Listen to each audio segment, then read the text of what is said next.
Raden Patah memiliki banyak nama, diantaranya adalah Praba atau Raden Bagus Kasan, Hasan, yang memiliki nama Tionghoa, Jinbun, sehingga disebut juga Senopati Jimbun, atau Panembahan Jimbun, bergelar Sultan Syah Alam Akbar Al-Fatah, 1455–1518. Menurut kronik Tiongkok dari Kuil Sampokong Semarang, ia memiliki nama Tionghoa yaitu Jinbun, tanpa nama marga di depannya. Karena hanya ibunya yang berdarah Tionghoa, Jinbun artinya orang kuat. Nama tersebut identik dengan nama Arabnya, Fatah, yang berarti kemenangan. Menurut babat Tanah Jawi, Raden Patah diduga adalah putra Brawijaya V,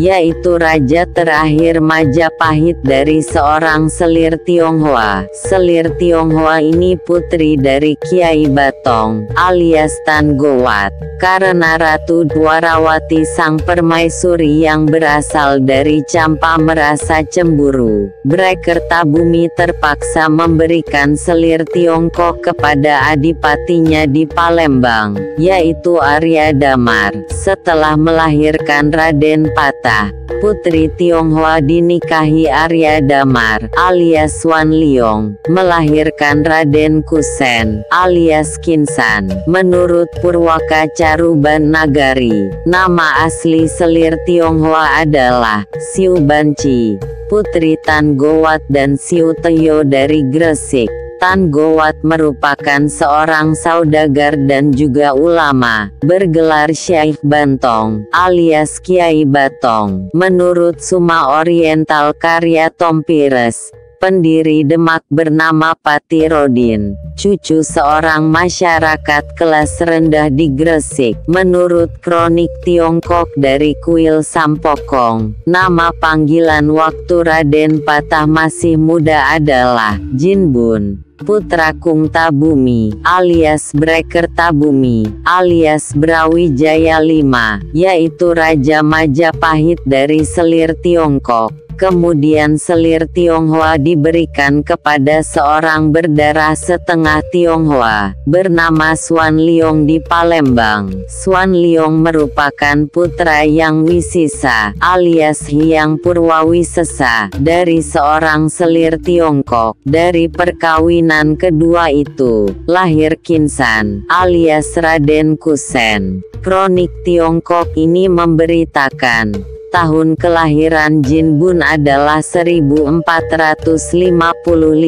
Mungkin Raden Patah lahir saat Brekertabumi belum menjadi raja. Menurut Slamet Muljana, babat Tanah Jawi Teledor dalam mengidentifikasi Brawijaya V sebagai ayah Raden Patah, sekaligus ayah Arya Damar. Yang lebih tepat isi naskah kronik Tiongkok Sampokong terkesan lebih masuk akal, bahwa ayah Swan Liong, alias Arya Damar, adalah Yang Wisisa, berbeda dengan ayah Jinbun, alias Raden Patah, yaitu Kungtabumi atau Kertabumi alias Brawijaya V.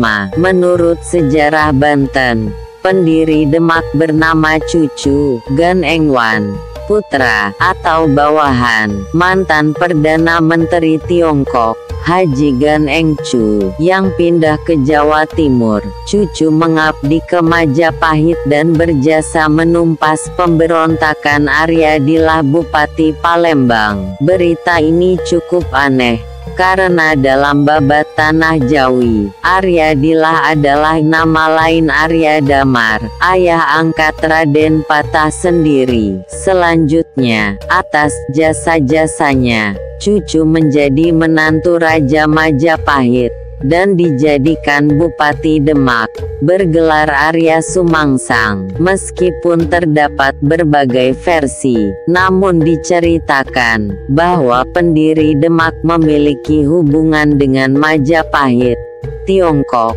Gresik, dan Palembang. Babat Tanah Jawi menyebutkan, Raden Patah menolak menggantikan Arya Damar menjadi Adipati Palembang. Kemudian ia kabur ke Pulau Jawa ditemani Raden Kusen. Sesampainya di Jawa, keduanya berguru pada Sunan Ampel di Surabaya. Raden Kusen kemudian mengabdi ke Majapahit, sedangkan Raden Patah pindah ke Jawa Tengah untuk membuka hutan Gelagahwangi menjadi sebuah pesantren. Makin lama pesantren Gelagahwangi semakin maju. Brawijaya alias Brekertabumi di Majapahit khawatir kalau Raden Patah berniat memberontak. Raden Kusen yang kala itu sudah diangkat menjadi Adipati Terung, diperintah untuk memanggil Raden Patah. Raden Kusen menghadapkan Raden Patah ke Majapahit.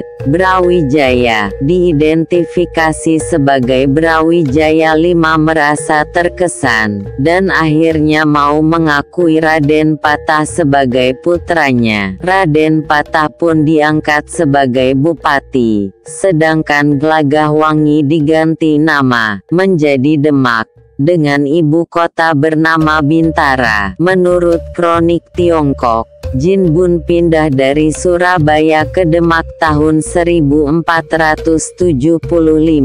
Kemudian ia menaklukkan Semarang tahun 1477 sebagai bawahan Demak. Hal itu membuat Kungtabumi alias Brekertabumi di Majapahit resah. Namun, berkat bujukan Bong Suiho alias Sunan Ampel, Kungtabumi bersedia mengakui Jin Bun sebagai anak, dan meresmikan kedudukannya sebagai bupati di Bintolo. Ejaan Tionghoa untuk Bintoro. Versi perang antara Demak dan Majapahit diberitakan dalam naskah Babat dan Serat, terutama Babat Tanah Jawi dan Serat Kanda. Dikisahkan, Sunan Ampel melarang Raden Patah memberontak pada Majapahit, karena meskipun berbeda agama, Brawijaya tetaplah ayah Raden Patah. Namun sepeninggal Sunan Ampel, Raden Patah tetap menyerang Majapahit dan Brawijaya moksa dalam serangan itu. Untuk menetralisasi pengaruh agama lama, Sunan Giri menduduki tahta Majapahit selama 40 hari. Versi kronik Tiongkok dari Kuil Sampokong juga memberitakan adanya perang antara Jin Bun melawan Kungtabumi tahun 1478. Perang terjadi setelah kematian Bong Suiho alias Sunan Ampel. Jin Bun menggempur ibu kota Majapahit. Kungtabumi alias Brekertabumi ditangkap dan dipindahkan ke Demak secara hormat. Sejak itu, Majapahit menjadi bawahan Demak, dengan dipimpin seorang Tionghoa Muslim bernama Nyolaiwa sebagai bupati. Versi Profesor Dr. Krom dalam buku Javan Seges Ciedenis dan Prof. Muhammad Yamin dalam buku Gajah Mada mengatakan bahwa bukanlah Demak yang menyerang Majapahit pada masa Prabu Brawijaya V, tapi adalah Prabu Girindrawardana. Kemudian pasca serangan Girindrawardana atas Majapahit pada tahun 1478 Masehi, Girindrawardana kemudian mengangkat dirinya menjadi Raja Majapahit, dan bergelar Prabu Brawijaya VI. Kekuasaan Girindrawardana tidak gitu lama, karena patihnya melakukan kudeta, dan mengangkat dirinya sebagai Prabu Brawijaya ke-7. Perang antar Demak dan Majapahit terjadi pada masa pemerintahan Prabu Brawijaya ke-7, bukan pada masa Raden Fatah dan Prabu Brawijaya V. Pada tahun 1485, Nyolaiwa mati karena pemberontakan kaum pribumi. Maka, Jinbun mengangkat seorang pribumi sebagai bupati baru, yang bernama Pabutala, yang juga menantu Kung Tabumi. Tokoh Pabutala ini identik dengan Prabu Nata Girindrawardana, alias Dyah Ranawijaya, yang menerbitkan Prasasti Jiyu tahun 1486, dan mengaku sebagai penguasa Majapahit, Janggala, dan Kadiri. Selain itu, Dyah Ranawijaya juga mengeluarkan Prasasti Petak, yang berkisah tentang perang melawan Majapahit. Berita ini melahirkan pendapat kalau Majapahit runtuh tahun 1478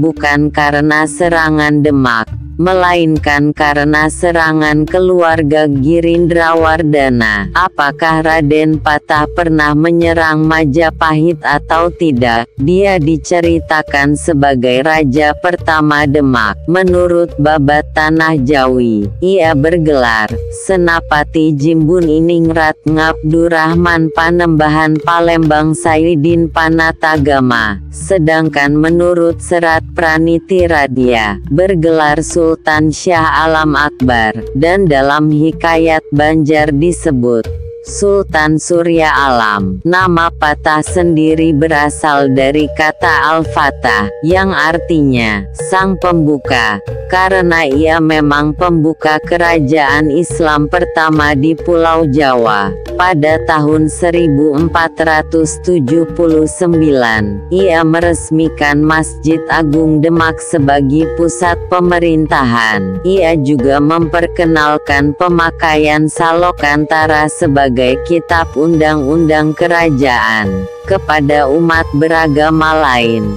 Sikap Raden Patah sangat toleran. Kuil Sampokong di Semarang tidak dipaksa kembali menjadi masjid, sebagaimana dulu saat didirikan oleh Laksamana Cheng Ho yang beragama Islam. Raden Patah juga tidak mau memerangi umat Hindu dan Buddha, sebagaimana wasiat Sunan Ampel. Meskipun naskah Babat dan Serat memberitakan ia menyerang Majapahit, hal itu dilatar belakangi persaingan politik memperebutkan kekuasaan Pulau Jawa, bukan karena sentimen agama. Lagi pula, naskah Babat dan Serat juga memberitakan kalau pihak Majapahit lebih dulu menyerang Giri Kedaton, sekutu Demak di Gresik. Tom Pires dalam Suma Oriental memberitakan pada tahun 1507,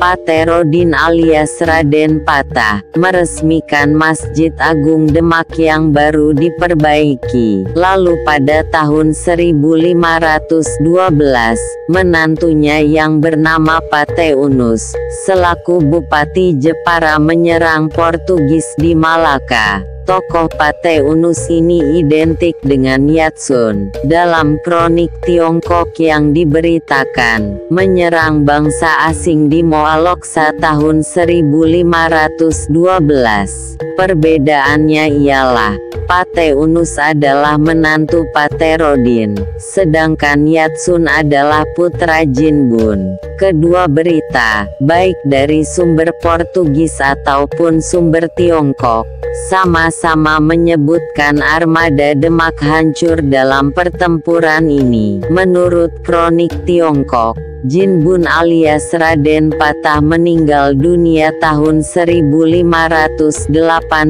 dalam usia 63 tahun. Ia digantikan Yatsun sebagai raja selanjutnya, yang dalam Babat Tanah Jawi bergelar Pangeran Sabranglor. Menurut naskah Babat dan Serat, Raden Patah memiliki 3 orang istri. Yang pertama adalah Soleka, yaitu anak dari Maloka, yaitu putri Sunan Ampel. Maloka adalah istri dari Wironegoro, Adipati Lasem, melahirkan Raden Kikin alias Surowiyoto, dan Ratu Masnyawa. Istri kedua melahirkan Raden Trenggana, Ratu Pembayun dan Dewi Rati. Istri yang ketiga seorang putri dari Randu Sanga, melahirkan Raden Kanduruwan. Raden Kanduruwan ini pada pemerintahan Sultan Trenggana berjasa menaklukkan Sumenep.